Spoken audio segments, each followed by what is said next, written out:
Good afternoon and welcome. I'm Susan Murray, Director of the David Hume Institute, and thank you for joining us today for our next session in Economy in Plain English. And today we're live with Torsten Bell. We're on LinkedIn, X and YouTube. Economy in Plain English is brought to you by the David Hume Institute and journalist Clare English.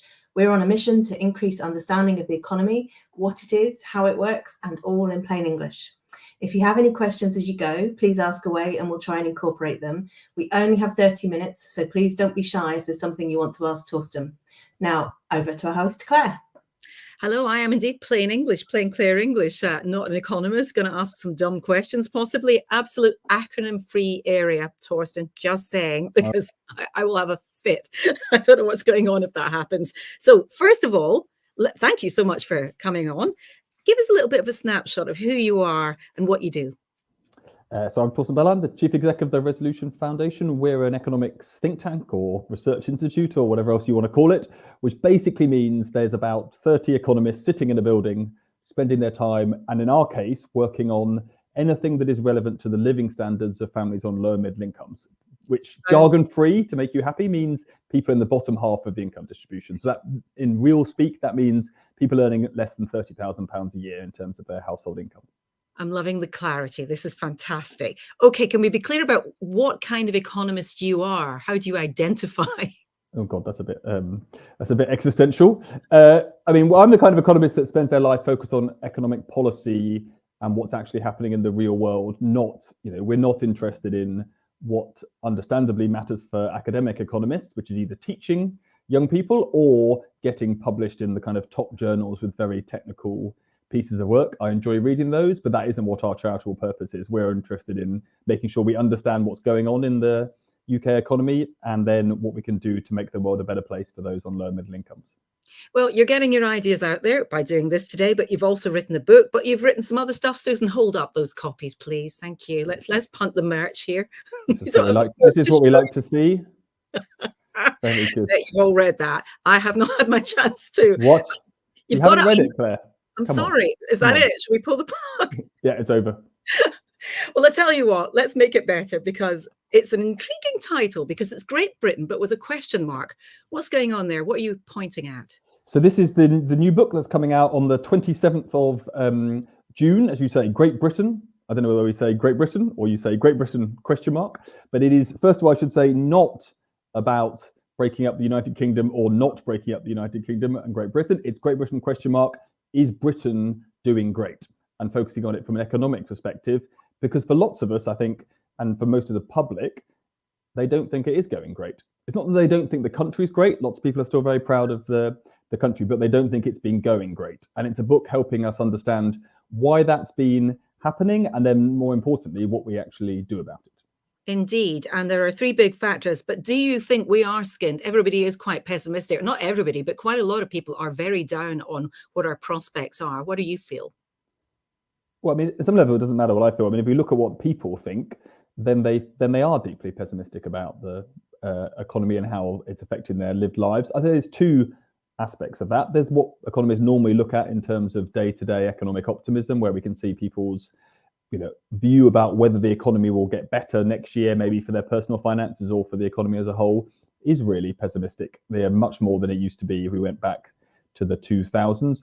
There's one aspect where you can see people are particularly pessimistic, and that's about whether young people or younger generations will do better than their parents, where we're used to seeing very strong majorities of the public thinking that things will be better for younger generations than them, and that has flipped. And majorities don't think that's likely to be the case. If anything, they're probably too pessimistic. And that's tied up with, yes, the general squeeze that's happened for the UK's economy as a whole, which is we're not seeing productivity growth, and that's not translating into any wage growth. So wages today stuck at the same level they were in 2008, and that's particularly true for younger workers. So if I look at maybe, let's take graduates in their early 30s, they are today earning 16% less than graduates in their early 30s were in 2008. So there's like an earnings problem. And then for young people, there's a capital problem, i.e. is capitalism giving them much capital in terms of their pensions or their houses? And we're seeing that go through the floor. So today's millennials at age 30 had half the home ownership rates of the baby boomers at the same age. So those two things together, I think, are what's driving the pessimism about younger generations' prospects. But for the country as a whole, rather than just individual generations or cohorts, what the problem is that we're not growing this economy, and that's leading to stagnant wages. And it's better, though, isn't it, for, well, people like me, baby boomers? That's the point. It used to be that the older end of society used to do worse. It's flipped. Well, it's flipped in terms of the relative economic position of older cohorts, particularly, as you say, pensioners today are no more likely to be in poverty than the rest of the population. In fact, they're less likely to be in poverty than the rest of the population. And that isn't how we used to see things. If you went back to the 1990s, we had about 40% of pensioners in poverty. Poverty rates amongst pensioners have halved since then. That's partly for reasons that we talk about a lot in the news, triple lock on pensions, Gordon Brown's extra pension benefits in the 2000s. But actually, a lot of it's to do with more baby boomers work while they are pensioners, and they have much, much more significant private pensions. So in lots of men's case in particular, that means generous defined benefit pensions, and younger generations are not benefiting from those. So yes, older generations are much better off than their predecessors as pensioners used to do. I have to say there is a bit of an edge to that, which is insofar as baby boomers or older generations in general with very high home ownership rates. So baby boomers have amongst the highest home ownership rates we've ever seen. Those people have seen big wealth gains while income was stagnating for everybody because they own their own homes. When interest rates have fallen since the 1980s, they saw big wealth gains. Remember, wealth used to be about 300% of GDP in the 1980s, and it's now 700% of GDP. So it's grown much faster than income. The problem you've got is that those wealth gains that maybe made older generations think, well, if the economy doesn't grow, I'm okay with that. Those have come to a stop because interest rates can't fall any further and they're now rising. So probably wealth falls are ahead of us rather than wealth rises. Susan, you've been scribbling away or thinking away. I can see you furrowing your brow. You've got your thinking Susan face on, as we call it. Oh, you're mute. I didn't realize I had a thinking Susan face. Sorry, I was, because I'm managing the different channels, it was me typing. Now, one of the things you talk about a lot, Torsten, is the lack of investment in infrastructure. And I wonder if the baby boomers have sort of cruised through life with a period of time where there was lots of investment in infrastructure. And then we've managed to survive as a country for a while without repairing things, or, you know, the thing you mentioned quite a lot is reservoirs. Yes. We haven't built any new ones. Reservoir crises. And so do you want to tell us a bit about that? I definitely want to tell you about reservoirs. Yes. Right. You talk about reservoirs, but again, dumb here. Let's just completely explain what we mean by infrastructure. I've got a pretty good idea, but I could be entirely wrong. No, we could definitely do that. Well, I think the way to think about it, leave infrastructure for a second, is that Britain just doesn't invest in anything. So infrastructure is one aspect of that, and it's the easiest bit to think about, really. So we're talking about everything from roads, railways, reservoirs, housing, but we're also talking about investment by the private sector, so building factories, building offices, putting computers in those offices, everything. Training, we don't do any investing in training anymore. So I think that is, if there was one thing I'd say that needs to change about Britain, it's that we need to stop living off our past and start investing in our future.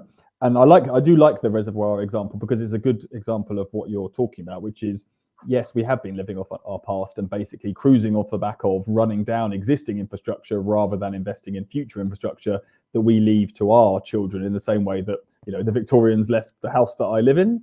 Lots of people I'm sure listening, that's the era when their house comes from as well, or the 60s and 70s when lots of homes got built, including the one I grew up in. But also in London, the sewer system is basically a 19th century sewer system, and we've all been living off it ever since. There's one big sewer now being built, but that's the first one in a long time. So let's do reservoirs.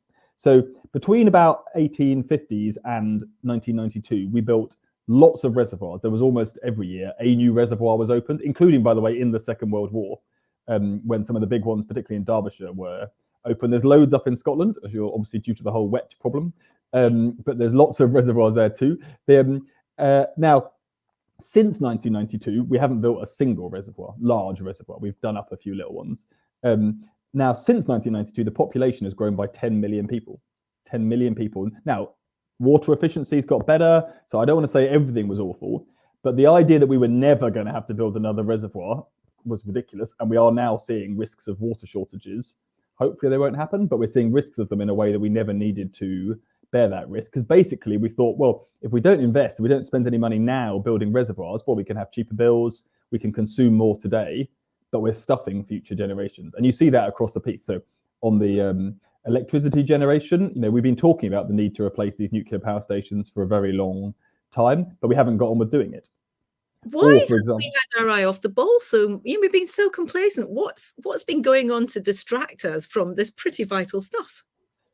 I think lots of things. I mean, one, we've told ourselves very complicated story to justify our excuse. So some people said, oh, well, look, actually, it's really clever if we really efficiently run our infrastructure. So we don't need to spend as much as these dodgy French or Germans. We'll just run them really lean machines, keep our bills down, look how clever we are.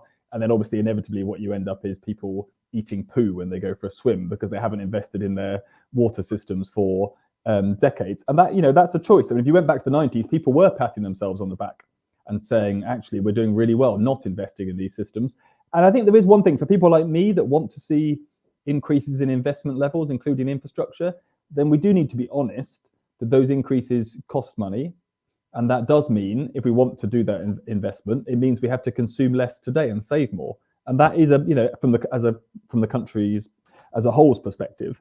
And those are trade-offs, and we need to make sure that the right people's consumption falls, not those on lower incomes when that happens. So there are big challenges that come with that. But if we don't start investing, we are going to be in big trouble.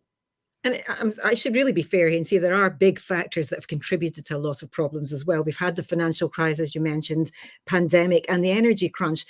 And as you say, that's not the whole explanation. But do you think that in Britain, we're any worse off or hard done by than any other EU country? Have we had it harder? Any other EU country with so you've walked straight into that one.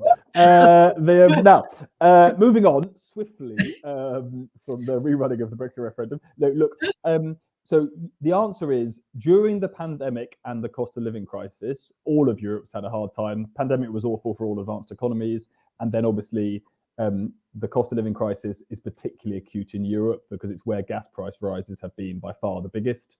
Less of an issue in the United States, where they obviously produce their own gas and export it now to us. So yes, it has been worse, but bad for all of Europe.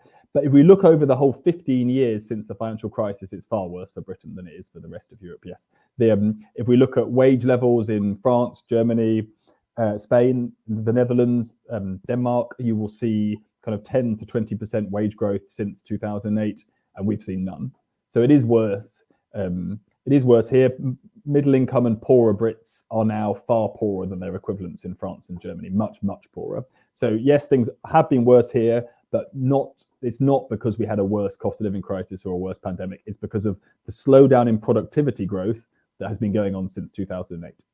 Okay, we've got questions. Can I ask a quick question? Sorry, before we compare this question. So Liz Truss labelled the Resolution Foundation part of the deep state, didn't she? And I'm just wondering that so those numbers you've just quoted.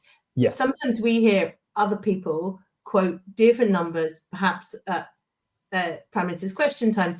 And is it just a case of they're just moving the starting point on the graphs and your numbers are right? All our numbers are right. I mean, look, we're called the Resolution Foundation, right? We sound like we're in the business of marriage advice or something, okay? We haven't got some brand, and we're not, by the way.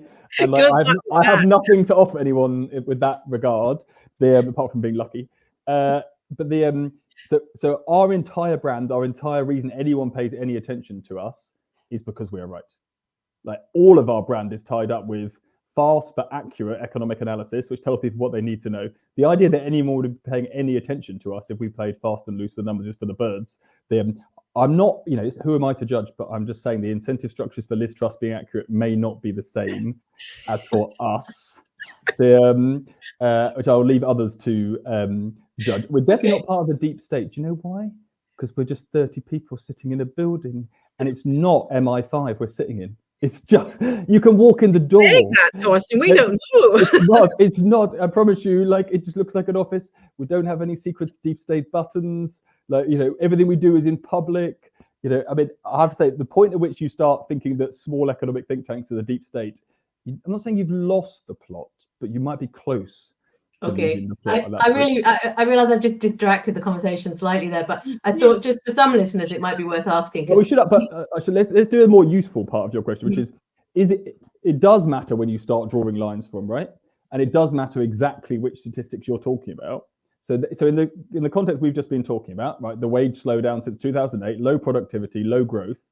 Sometimes people, including the Chancellor, who is definitely a significant improvement on Liz Truss in every single regard, he will say, look, if you look at GDP, so not productivity, which is how much we produce for each hour we work, and not GDP per capita, which is how much we produce for each person in the economy, but GDP, total amount we produce, then the UK's growth rates since the financial crisis don't look terrible compared to other countries.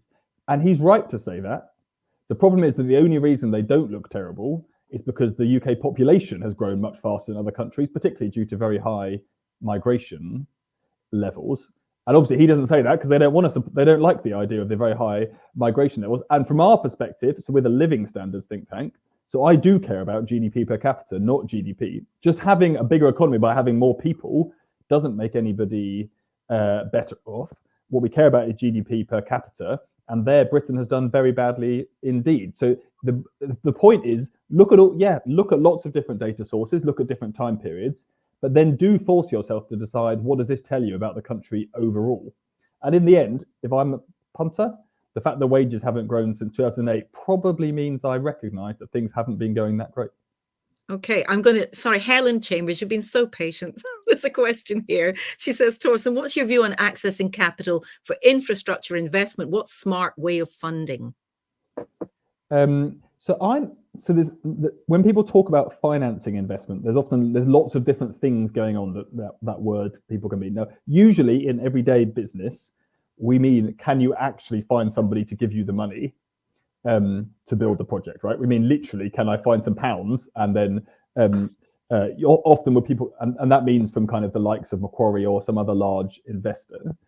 I actually don't think that is the problem. If you want to raise money, financing it in the sense of finding somebody to give you the money to do it isn't the issue.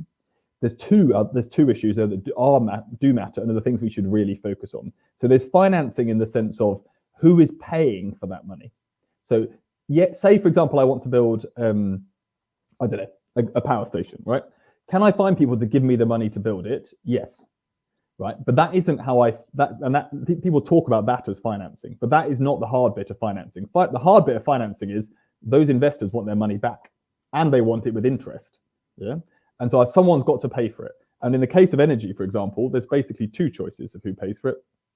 We either pay for it as bill payers, so we pay for it through our energy bills, or we pay for it as taxpayers, i.e. it's publicly financed investment. And here, because we're now in a higher interest rate environment than we were in the 2010s, so remember interest rates down to near zero before the pandemic, and now we're over 5%, that has hugely increased the cost of delivering that investment via private financing. Okay, so that pressure on bills has become much bigger.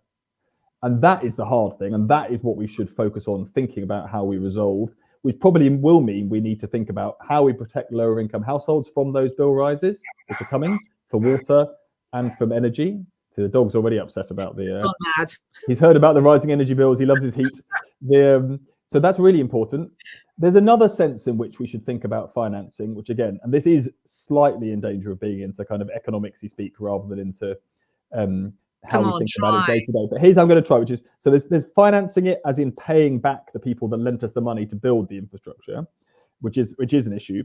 There's another sense though, at which for the economy as a whole, so not the government, not any individual company, but the economy as a whole, if we want to finance being a higher investment country, the resources come from somewhere, and they can only come from two places. They either come from borrowing from abroad, not the government borrowing, but the country as a whole borrowing from abroad. Lots of FDI, foreign direct investment, is basically just that, or flogging off our companies to foreigners, or selling assets we hold abroad. Those are all ways of bringing money, borrowing in from abroad. So we can do more of that, or we have to save more at home, right? Now, my view is we have to save more at home because we already borrow a lot from abroad. Remember, we've been running a current account deficit since the 1980s now, and it would be okay if we were running a current account deficit to fund investment infrastructure, but that's not what we've been doing. We've basically been funding our own consumption. Now, what does that mean? It means that future generations will be paying for that, right? So that we've kept our consumption artificially high through the 80s and 90s and 2000s without investing, and our asset position as a country is now significantly worse as a result, and so the incomes of future generations will be lower to pay for that. So I don't want to make that even worse. So we probably do need to start saving more at home. There you go. That's an attempt to go into the international. That was good. That was good. But we've got also Dan Finney here saying, what do you hope for the eventual legislation of the DPDI bill for society at large? I have no idea. What do I hope?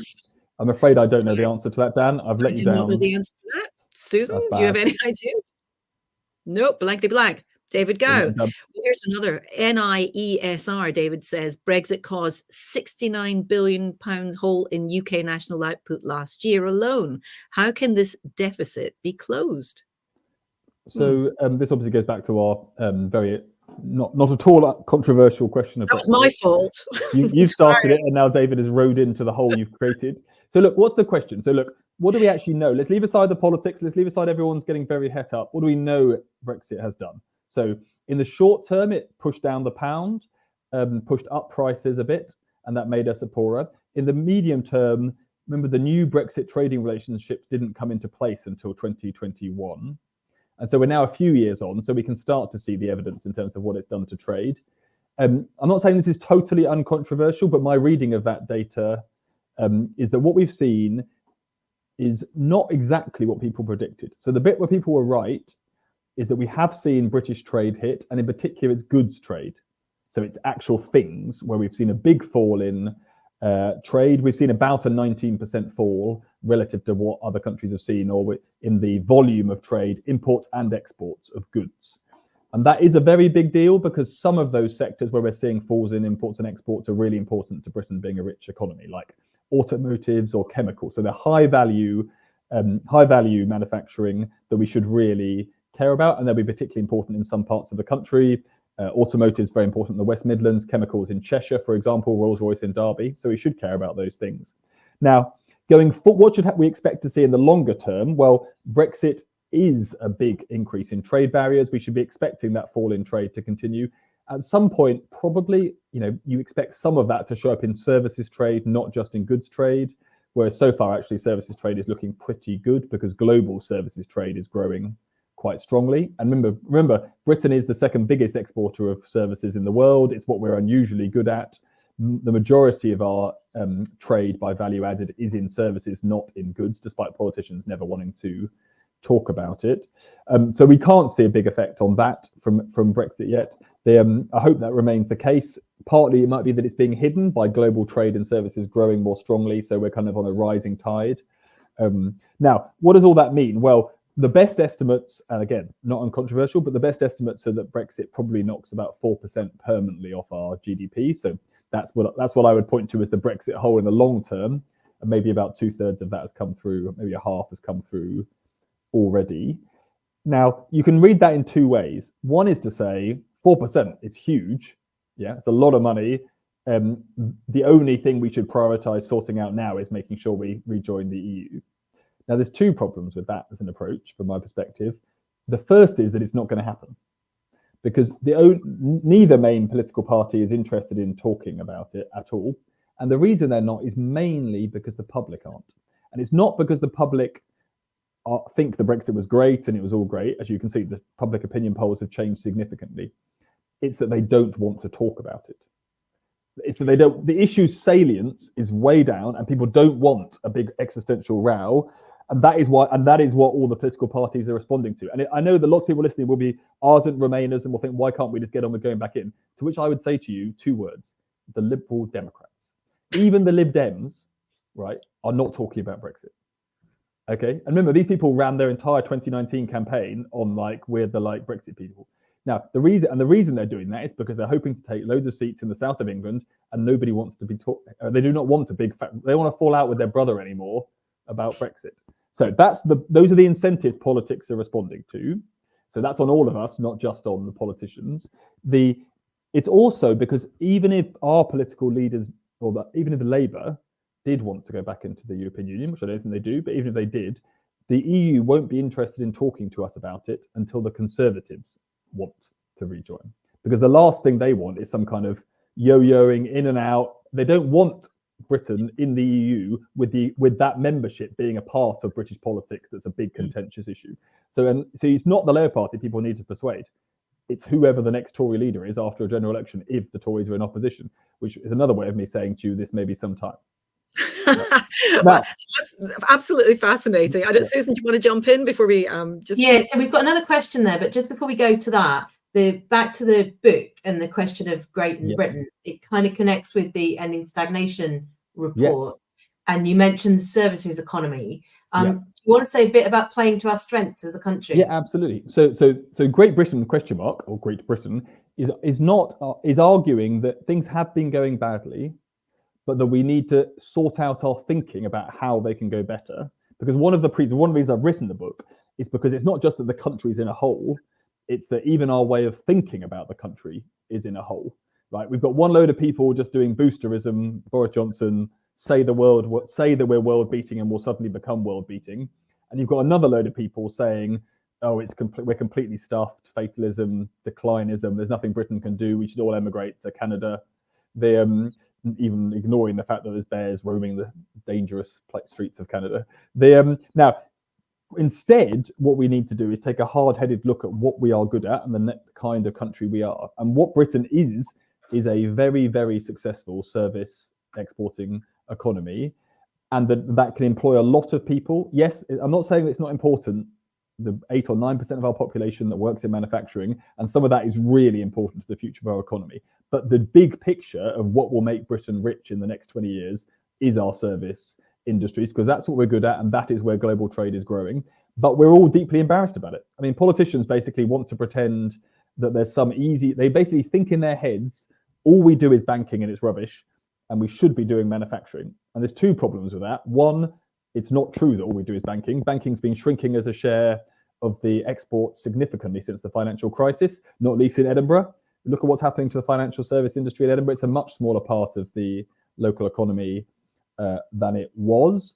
We're actually good at basically most high value services. So creative, cultural, all business services, which by the way includes engineering and accountancy. It's not just about banking at all. So we're good at basically everything. Film, Barbie brought in 18. Why are we not capitalizing on that? Why are we not shouting at that? Why aren't politicians getting excited about that then? Because they worry, because they basically haven't caught up with the fact that basically, yes, some people like the politics of talking in nostalgic terms about things that were important in the past, when basically only men went out to work and did manual labor, and that was what brought status to an area. And they haven't caught up with the fact that that's just not what the 21st century looks like. And then I think, and because for some voters that's also true, mainly for older voters, but generally my view is, and we do lots of focus groups all around the country all the time, is that the public are basically ahead of them. The public don't think that they don't think people are going back down the mines. They want their kids to have a decent opportunity within the economy as it actually exists, rather than as some people dream of it. So we need to invest in the new kind of economy. And that it matters to understand that, because once you understand that, what you think about trade policy or what you think about industrial policy is different if that's what you think your economy looks like. Wow, what a mismatch. Susan, do you want to read out a question there? Was that another one we've got? Yeah. Have we got time? We've got a couple of minutes left, so we'll just squeeze it in. So they've not declared their name, so usually that means they're a civil servant, I think, or they just don't want to. What an accusation! So it says, what about the Economist's recent claim that the median earnings of Gen Z are higher than previous groups? How does this relate to the discussion that you framed largely in terms of housing affordability? So it's true that some younger generations coming in behind after the millennials have seen a bit of a recovery versus the ones that came into the labour market during the financial crash, right? Which is so lots of younger millennials came into work in 2006, 2007. They got completely stuffed, either unemployed for a bit or cycling in and out of unstable work. And those millennials are not recovering well. So they haven't seen their wages massively pick up as they enter their 30s and even into their early 40s now. There's some evidence that some of those coming after them have done okay, but I really think we should be careful about that, because In the United States, because their economy is actually managing to grow, we've seen quite good wage growth for younger people. We've seen faster wage growth overall, and the wage growth there has been in the States has been focused on under 40s rather than over 40s. Whereas in the UK, we've seen much lower levels of wage growth, none on average, and then we've seen older workers benefit from what wage growth there is and not younger workers. So yes, Gen Z, if you're just comparing them versus some people who are a little bit older, aren't getting stuff as much. But big picture, the young in Britain are having a terrible time. I think we've got time for maybe one final wrap-up question, which we ask everyone that comes on this, Torsten, and it really is just, one takeaway for the audience. Is there even just one myth about the British economy you would like to scotch today? Well, I think that, the one myth, Susan mentioned it, which is basically, let's start paying attention to the economy as it exists rather than we as imagine it to be. And this is a broad-based service economy, and we will either invest in that and make a success of it, or we'll continue to not invest, trying to live off our past. And if I'm honest, we're going to stay poor. And that is not what success looks like. So let's not do it. Torsten, thank you so much. Book's out on the 27th of June. The reason I know that, it's my husband's birthday. What a gift. He's going to he better get that. And Claire, not only can you order it online now, but everyone can. So they should, for their husbands, their whatevers. Oh, it's just the gift that keeps on giving. This is brilliant. Thank you so much, Susan. Thank you, and I'm really pleased that you shared your recently learned audio reading book skills. Yes. It's available in audiobook coming soon. Terrifying. All I can say is thank you very much for everyone for joining us today, and thank you, Torsten, for giving up your time. Brilliant to have such plain speaking. Hopefully lots of people will take that and have more conversations with it in their own lives. We'll be back on the 3rd of June with Robbie Mockery discussing how to think like an economist for the new book, which Claire has got there. I have got mine, but it's on my kitchen table, I'm afraid. Robbie, I think you're listening, so apologies, I've not got mine to hold up. And also, if you're here in person in Scotland, the David Hume Institute is launching the latest Understanding Scotland Economy Tracker on the 28th of May, so please do join us for that. Please remember we're a charity and we can only continue to bring you new research and thought-provoking events due to the generous donations from our supporters, so details of how to donate are on our website. Thank you very much for everyone for joining us today, and until the next time, cheerio for now. Bye-bye.